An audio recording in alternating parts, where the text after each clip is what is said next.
In this lesson, we'll show how to calculate the moment of a force in 3 dimensions. And to do it, we'll use the vector cross product.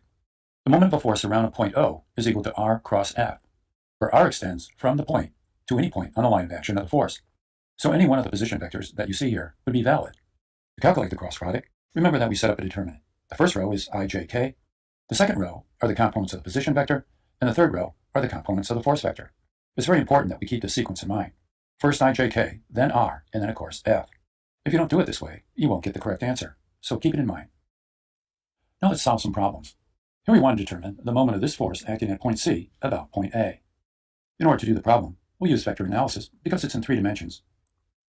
In order to solve the problem, then we need an r vector, a position vector. And where does it go?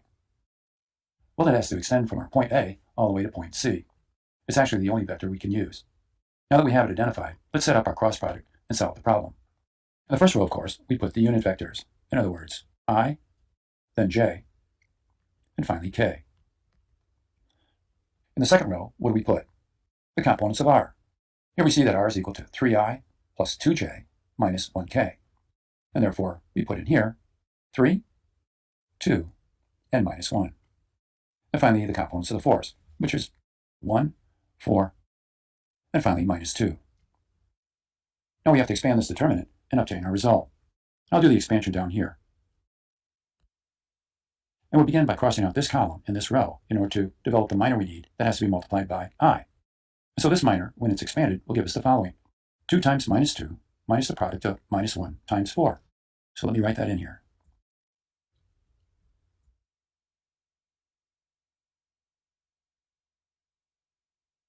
And of course, all of this is multiplied by I. Now we have to evaluate the j component. Of course, you have to remember that whatever we get, we have to take the negative of it. So I'll begin by putting the negative sign here. And now, of course, I'll evaluate the minor once I cross out this column and this row. And so I have here 3 times minus 2 minus the product of minus 1 times 1. So let me write that in.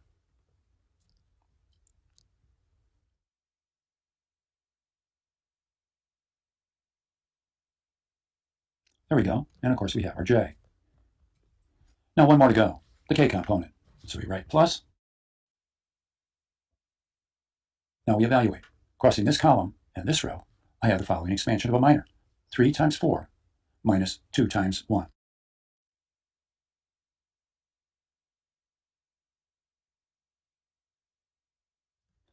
And all of this, of course, is multiplied by k. And all we need to do is simply calculate all these numbers. When you do that, you get a result, shown here, the moment about point A of this force. Now let's look at the same problem, except here we want to find the moment of the force around point B. So where does the r vector go now? Our position vector. Why, it has to go from B to C, doesn't it? Our r vector now, of course, has components only of 2j minus 1k. So let me put all this in our determinant. What goes in the first row? That's right, I, j, and now k.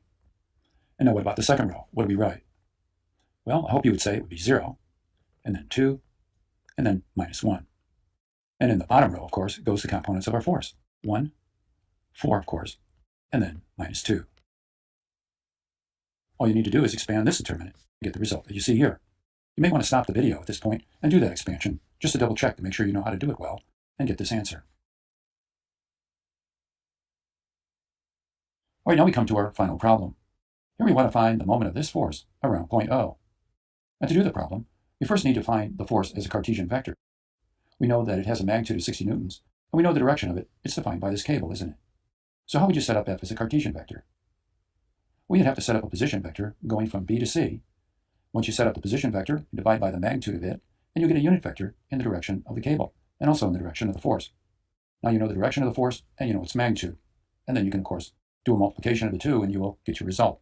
And that's exactly what we'll do. So first, we have the magnitude of the force, and that's 60 newtons. And now we have our unit vector that we need to establish.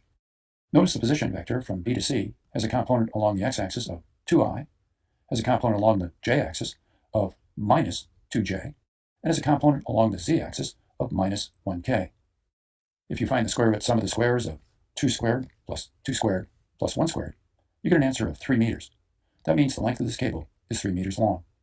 Now we can set up our unit vector, and of course, as I stated, The first term would be then 2 divided by 3, and that's I.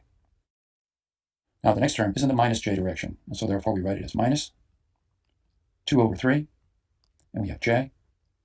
And finally, the k component, which is minus 1 over 3, k. Now we'll do our multiplication. And when we do that, we get 40i. We have minus 40j. And finally, we have minus 20k. There we go. The Cartesian vector form for f. Now we're ready to set up our determinant and evaluate our moment. But we need to get a position vector we can use. Do you know a very simple one we could choose? Well, I hope you thought of going from O all the way to C. After all, point C is on the line of action of the force, and this is a valid position vector. That vector is simply equal to plus 2.5 I. So let's set up our determinant with that in mind. We have I,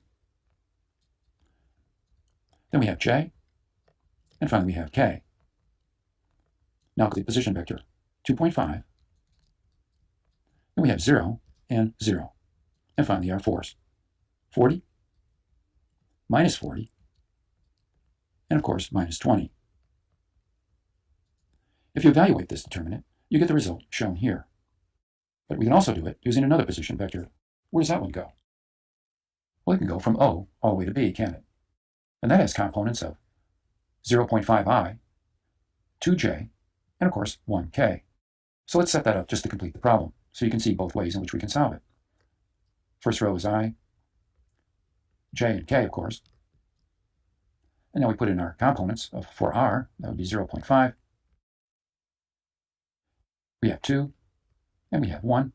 And again, our force components, 40, minus 40, and of course, minus 20. Carrying out the evaluation of this determinant, of course, will give us our same result. And so having completed the problem, we'll end our lesson.